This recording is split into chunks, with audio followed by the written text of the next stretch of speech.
Muy buenas noches, arrancamos ya con la parte económica, con el cierre de Wall Street, esas claves del día de hoy, día jueves 14 de septiembre, donde hemos tenido bastantes datos en Estados Unidos, en Wall Street y también, sobre todo, en Europa, con esa decisión del BCE de subir de nuevo 25 puntos básicos los tipos de interés cuando se especulaba con una posible pausa. Tenemos ya en pantalla los gráficos, enseguida los índices ahora mismo en verde, un día bastante positivo tanto en índices europeos como también en índices estadounidenses. Estamos viendo a falta de una hora y poco para cerrar, unos índices en Estados Unidos que suben el S&P 500 más de 0,8, un 0,89%, Dow Jones más del 1%, un 1,08%, y el Nasdaq que apunta un 0,87%, en estos momentos, con la salida a IPO de la empresa ARM, que ahora mismo está subiendo un 15%. Aquí no lo vemos bien porque justamente es la vela diaria, ahí lo tienen en un minuto. Ven cómo está subiendo 58,81%, con 84 en estos momentos. Arrancamos con las claves del día de hoy, donde vemos sobre todo BCE que sube 25 puntos básicos hasta un récord del 4% los tipos de interés. Es la 10ª subida consecutiva que acumula el Banco Central Europeo durante todo este progreso de subida de tipos, y en este movimiento que hemos visto sobre todo por parte de Christine Lagarde, la pregunta es ¿por qué hemos visto unas bolsas europeas que se lo han tomado bien y también por qué el euro se ha debilitado contra el dólar? Esa es la pregunta clave en estos momentos, pese a que el BCE ha subido otros 25 puntos básicos.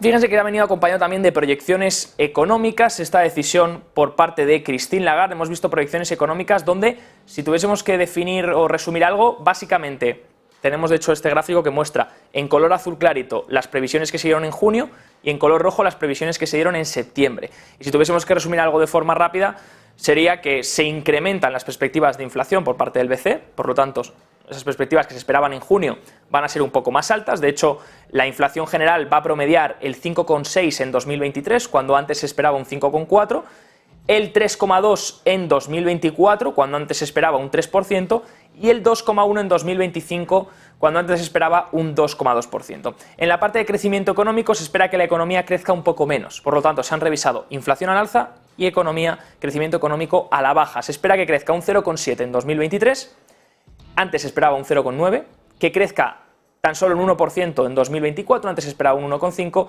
y que crezca un 1,5 en 2025, cuando antes se esperaba un 1,6%. Hemos tenido a nuestro compañero Sergio siguiendo desde Frankfurt este movimiento, esta decisión de subida de tipos de interés de 25 puntos básicos por parte de Christine Lagarde, por parte del Banco Central Europeo. Cuéntanos, Sergio, cuáles han sido las claves de hoy, qué es lo que ha dicho Christine Lagarde.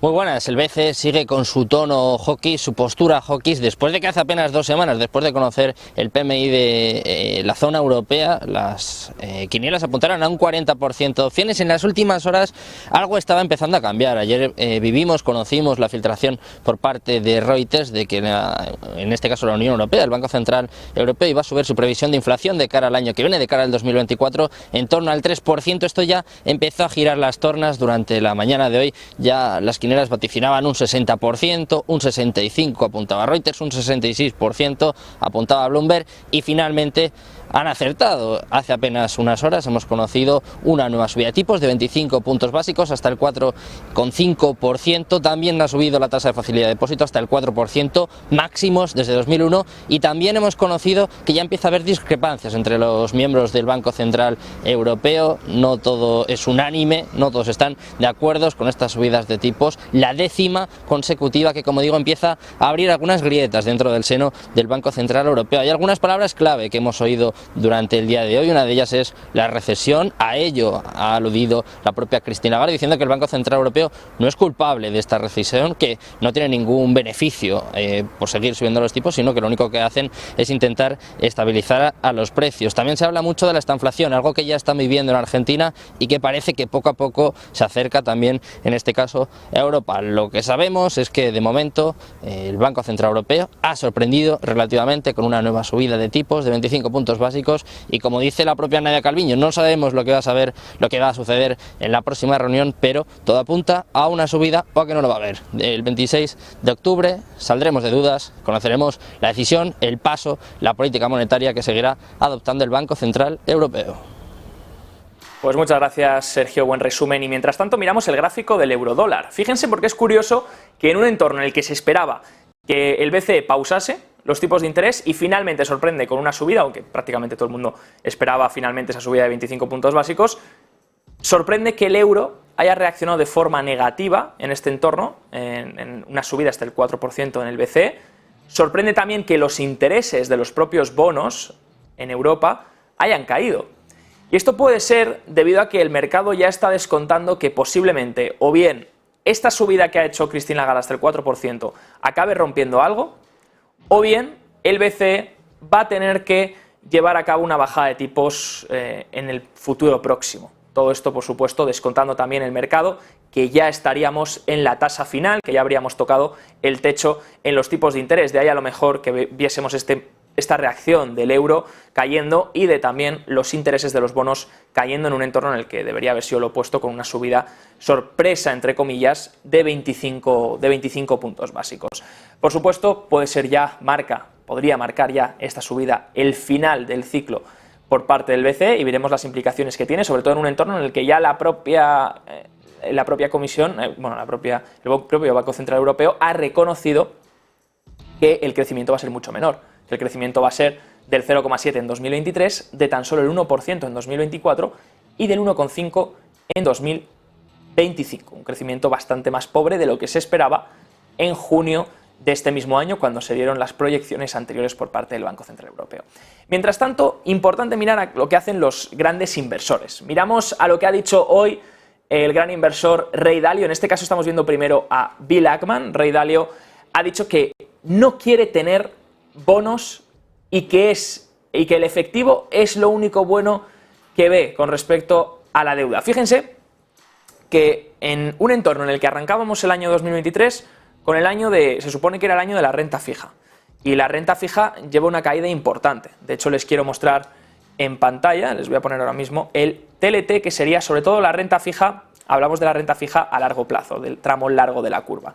En este caso, si miramos el TLT, que es un ETF que representaría la renta fija con una duración aproximada de 20 años, exactamente sería de 17 la duración del TLT, estamos mirando cómo lleva una caída muy importante, muy significativa durante los últimos años. Fíjense, aquí está en semanal el gráfico, fíjense la caída tan importante que lleva, incluso buscando de nuevo, acercándose de nuevo a esos mínimos de $89 que veía hace unos cuantos meses.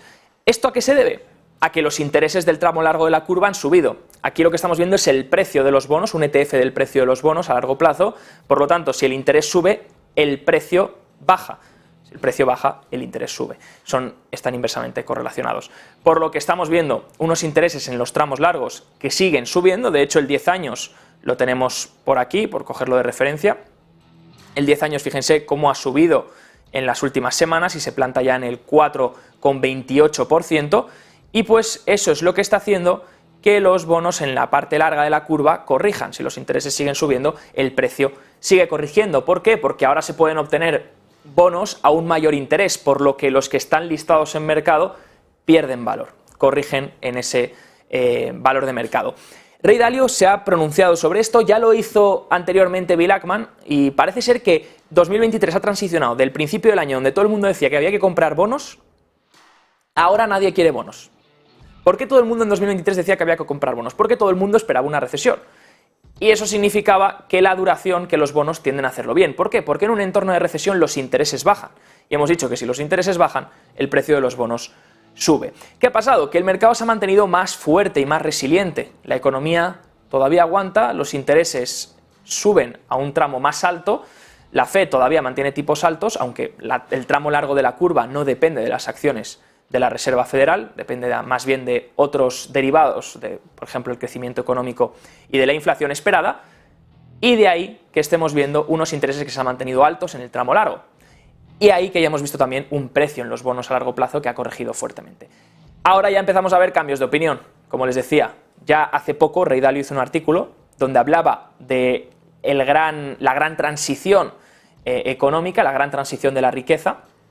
Hablaba del tema de la deuda, de cómo la deuda va a ser un problema cada vez mayor, sobre todo la deuda de los gobiernos, de los estados, por todo ese gasto fiscal que se está produciendo. Y por supuesto dice que cuando la deuda se convierte en una parte importante de la economía, cito contextualmente, dice, tiende a agravarse y a acelerarse a medida que también aumentan los pagos de intereses. Dice que estamos, Ray Dalio, en ese punto de inflexión, de aceleración. Dice que si bien el tamaño de déficit de Estados Unidos requiere que el propio Tesoro venda muchos bonos para financiarse a inversores de todo el mundo, lo que incrementa la oferta del precio, dice, es difícil mantener las tasas de interés a un nivel que sea atractivo para los acreedores, pero no demasiado alto como para dañar al emisor. De aquí que el magnate, que el inversor Ray Dalio esté diciendo que no quiere tocar los bonos a largo plazo, que cree que los intereses pueden seguir subiendo y que tendría cuidado con los bonos. Esto ya lo dijo también Bill Ackman hace unas cuantas semanas, por lo tanto estamos viendo, como les decía, principios de año todo el mundo quiere bonos, ahora nadie quiere bonos a largo plazo.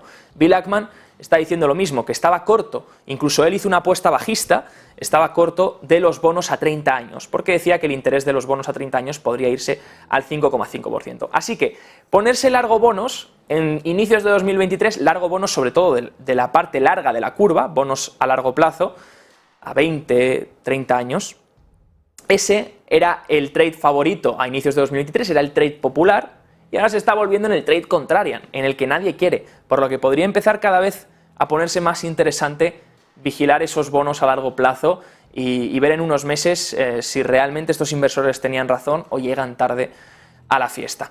Si se fijan, también hemos tenido ventas minoristas en el día de hoy. Las ventas minoristas se han disparado inesperadamente en agosto, así que vemos, por supuesto, unos intereses hoy incrementando también, junto con esa inflación del productor, que también se han disparado, y unas ventas minoristas que se esperaba que saliesen más contenidas, en el entorno del 0,1-0,2% en el mes, pero que repuntan un 0,6% mensual y se ponen ya en un cambio anual del 2,5%.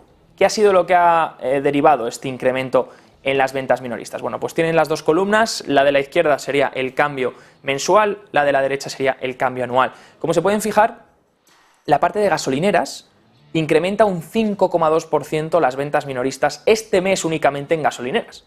Ya veíamos ayer que el dato de CPI, el dato de inflación del consumidor, salía un incremento del 10%, de más del 10% en la gasolina.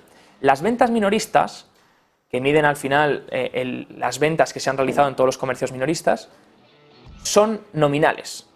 Eso quiere decir que si la inflación incrementa, si los precios incrementan, esto va a hacer que las ventas minoristas incrementen también, porque no se miden en términos reales. Y justamente en las gasolineras, donde han incrementado los precios, es donde estamos viendo que el gasto, por supuesto, minorista ha aumentado también en las gasolineras, porque no es porque el consumidor esté consumiendo más, no está echando más gasolina o comprando más productos en las gasolineras, simplemente está pagando una gasolina más cara, por lo que esos ingresos son más altos para la gasolinera por la inflación, pese a que ella también tendrá que incurrir en costes más altos. Así que de aquí la posibilidad de este rebote en las ventas minoristas, que muchos gestores o muchos bancos esperaban más bajas debido a la reanudación de los préstamos estudiantiles.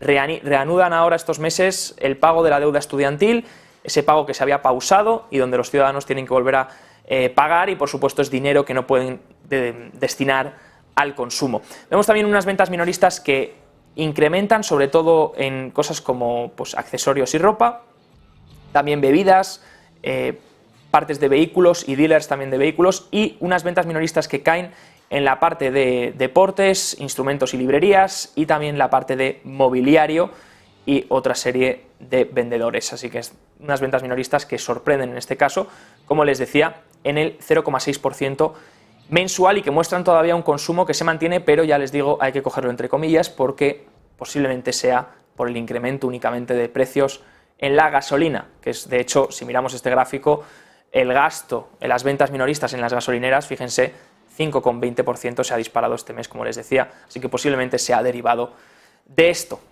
y de ahí que estamos viendo unas ventas minoristas en términos nominales más altas. También lo que hemos visto son los precios del productor. Ayer conocíamos los del consumidor, rebotaban y decíamos, ojo, porque los del productor posiblemente reboten más de lo que se espera. Se esperaba una subida hasta el 0,4% únicamente.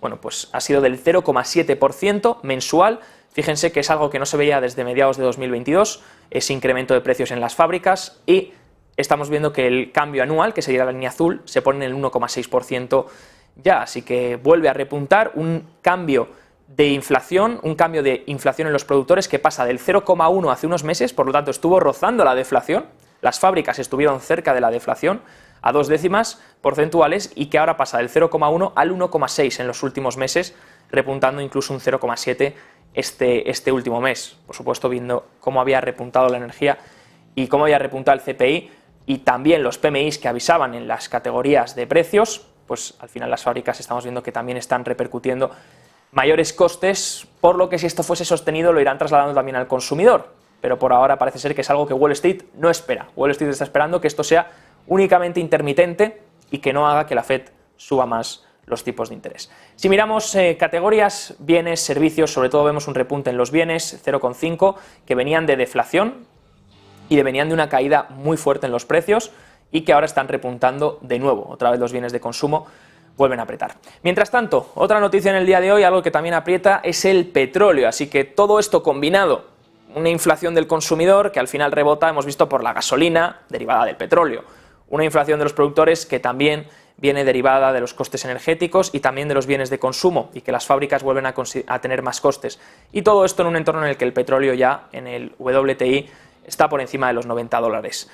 Así que vigilemos el petróleo. Lo ideal para no continuar con este repunte de inflación sería ver un petróleo que vuelva a ceder. Si el petróleo se sigue manteniendo por encima de los $90, por encima de los 80 y pico dólares, pues por supuesto va a seguir poniendo mayor presión y ahí es cuando Wall Street se empezaría a preocupar por si deriva en otros sectores, si al final ese repunte energético acaba derivando en otras categorías. Miramos mientras tanto también a las peticiones iniciales de desempleo que se han publicado en el día de hoy, unas peticiones iniciales de desempleo que salen bastante bajas. Recuerden que para que veamos una destrucción en el mercado laboral, las peticiones iniciales de desempleo serían el indicador más adelantado que podemos seguir, pese a que el empleo suele ser un indicador bastante atrasado y es difícil de medirlo con exactitud. Las peticiones iniciales de desempleo serían lo más frecuente a seguir, lo que podemos seguir todas las semanas. Se publican esta semana en 220.000, por debajo de lo que se esperaba, así que seguimos viendo unas peticiones iniciales de desempleo que prácticamente se mantienen en mínimos históricos. Todavía no vemos un repunte de este inicio del desempleo. Cuando lo veamos, cuando empecemos a ver peticiones iniciales consistentes durante algunas semanas por encima de las 300.000, ahí ya podremos ver que entonces el mercado laboral no ha vuelto solo a equilibrio, sino que ya se está destruyendo. Por ahora lo que estamos viendo es un retorno del mercado laboral a equilibrio, viene de estar en sobrecalentado, ahora está más equilibrado, lo veíamos con algunos indicadores y con los últimos datos de empleo, pero no vemos todavía esa destrucción en el desempleo. Sí que algunos dirán, bueno, pero la tasa de desempleo, Javier, pasó del 3,5 al 3,7, efectivamente, pero eso fue también porque incrementó la tasa de participación. Si más personas participan en el mercado de un mes a otro y quieren participar en el mercado laboral y no tienen trabajo porque se acaban de unir al mercado laboral, pues eso dispara la tasa de desempleo, pero eso no quiere decir que la gente se estén despidiendo personas de forma masiva. Lo que sí estamos viendo es que los trabajadores se están manteniendo más en cuanto a las tasas de abandono están bajando, por lo que los trabajadores se están dando cuenta que ya las oportunidades empiezan a estar más complicadas y que a lo mejor deberían quedarse en su puesto de trabajo. También estamos viendo unas vacantes que disminuyen fuertemente, las JOLTS, donde vemos que por supuesto el mercado cada vez busca menos demanda de trabajadores, cada vez las empresas reclutan a menos personas y entre todo eso pues un mercado laboral que poco a poco tiende de nuevo al equilibrio. ¿Vemos todavía la destrucción? No, peticiones iniciales de desempleo deberían empezar a repuntar por encima de las 300.000 y a partir de ahí ya sí que podremos decir se está destruyendo el mercado laboral. Por ahora es un enfriamiento. Las acciones de ARM, miramos también esa IPO, se le enseñaba antes que subía un 18%, ahora mismo se mantiene en el 14% de subida, fíjense, está corrigiendo un poco la subida, hemos visto una subida fuerte nada más salir a bolsa, nada más salir a cotizar, y ahora estamos viendo cómo durante la sesión, tras sumar un 18% de subida, un 20% aproximadamente, está corrigiendo continuadamente hasta el cierre, ¿no? Falta todavía 50 minutos para el cierre, veremos en qué cierra finalmente ARM, pero que suma ahora mismo un 14% y se pone en un market cap de 59.000 59,77 mil millones de dólares. ARM Holdings, que es el diseñador de chips, recuerden, propiedad de SoftBank Group, disculpen, y que en su debut comercial ha recaudado 4.870 millones de dólares. Sería la mayor oferta pública inicial del año. Entre los inversores de esta IPO, de la IPO de ARM, que de hecho es una de las más populares que por ahora estamos viendo en 2023, por no decir la que más, la compañía ha reservado más de 700 millones de dólares para algunas compañías interesantes, como son Intel, Apple, Nvidia, Samsung y TSM, Taiwan Semiconductor Manufacturing. SoftBank se queda, por supuesto, el 90% de las acciones de ARM. Si se preguntan, ARM fue fundada en 1990 como una empresa conjunta que se unificaba entre Acorn Computers, Apple y VLSI Technology. ARM cotizó en la Bolsa de Valores de Londres y en el Nasdaq desde el 98 hasta el 2016, y ahí fue cuando apareció SoftBank, que adquirió la empresa por 32.000 millones de dólares. En 2020 también SoftBank intentó vender esta empresa, intentó vender ARM a Nvidia por 40.000 millones de dólares. Eso sí, a los accionistas no les pareció bien la idea porque no querían que la empresa estuviese únicamente en manos de un propietario, un solo comprador. Ahora hemos visto cómo ARM por fin sale a bolsa de nuevo, en este caso sube un 13%, poco a poco evaporando esas ganancias que veíamos, subía hasta un 18% anteriormente, poco a poco evaporándose antes del cierre. Parece ser que algunos pues quieren tomar beneficios tras este movimiento. Importante ARM lo que significa, fíjense el mercado de IPOs, que al final no deja de ser un poco un termómetro de la euforia y del pesimismo. Fíjense que cuando hay mucha euforia en los mercados, las IPOs, y esto puede ser un buen detonante para medir tanto suelos de mercado como techos de mercado. Fíjense que cuando hay mucha euforia, las IPOs tienden a salir a bolsa. ¿Por qué? Porque si hay una euforia excesiva y hay unos múltiplos excesivos en mercado, las empresas pueden salir a un múltiplo más elevado. Por lo tanto, pueden recaudar más dinero. Al final no deja de ser una venta de participaciones al mercado y pues por supuesto, luego el mercado se queda esas acciones y se negocian en el mercado secundario, pero de primeras es una especie de offering que elabora la empresa, donde coge participaciones de los socios y las vende para el mercado. Esas IPOs, pues por ejemplo en 2021, cuando había tanta euforia con las IPOs y una complacencia muy alta, y donde veíamos IPOs salir a múltiplos muy excesivos, pues por supuesto todas las empresas aprovechaban y veíamos más de 1.035 salidas a bolsa en el año 2021. Luego fíjense qué rápido frenó el mercado. ¿Por qué de repente caen tanto las salidas a bolsa? Pues porque cuando va mal nadie quiere salir a bolsa. Lo primero, porque no recaudas esa financiación que necesitas, porque la gente tiene más miedo, no quieren meterse en acciones a lo mejor más arriesgadas o de mayor crecimiento. Y lo segundo, porque tampoco puedes hacerlo a múltiplos tan excesivos como la macro, o a lo mejor el escenario actual es más complicado. Los múltiplos a los que cotizan las empresas son mucho menores, los múltiplos de la industria, por lo que tienes que ajustarte a eso y al final recaudas menos capital. Tampoco hay un sentimiento muy eufórico, por lo que las empresas deciden no salir a bolsa. Fíjense que tan solo 109 salidas a IPO salidas a bolsa ha habido este año 2023, que sería uno de los años más flojos, y parece ser que ARM, si con esta demanda sobre todo que está habiendo, podría reactivar un poco este mercado de IPOs. Esta euforia parece ser que vuelve un poco al mercado de salidas a bolsa, que de hecho ya hay varias empresas que, tras ver lo que ha ocurrido con ARM, están rellenando de nuevo el formulario para salir. Esta ha sido la tendencia en 2023, fíjense, estas han sido las salidas a bolsa cada mes desde enero de este año. Lo que llevamos en 2023, septiembre, contarían ya 4 salidas a bolsa. Veremos si en octubre, noviembre y diciembre vemos esa euforia, si realmente el mercado se deja guiar por esta euforia o si simplemente lo ve desde la barrera y espera a años más complacientes como podrían ser los siguientes. Quién sabe, pero por ahora estamos viendo este movimiento, un mercado de IPOs que venía seco por supuesto, todo lo que ha ocurrido en bolsa. ¿Llegará de vuelta a la euforia? Veremos a ver si esto es posible, porque todavía hay muchas piedras por el camino y muchísimas incógnitas. Estas han sido las claves del día de hoy, jueves 14 de septiembre de Wall Street. Enseguida con mi compañero Gabriel Montalto para analizar de forma técnica los mercados.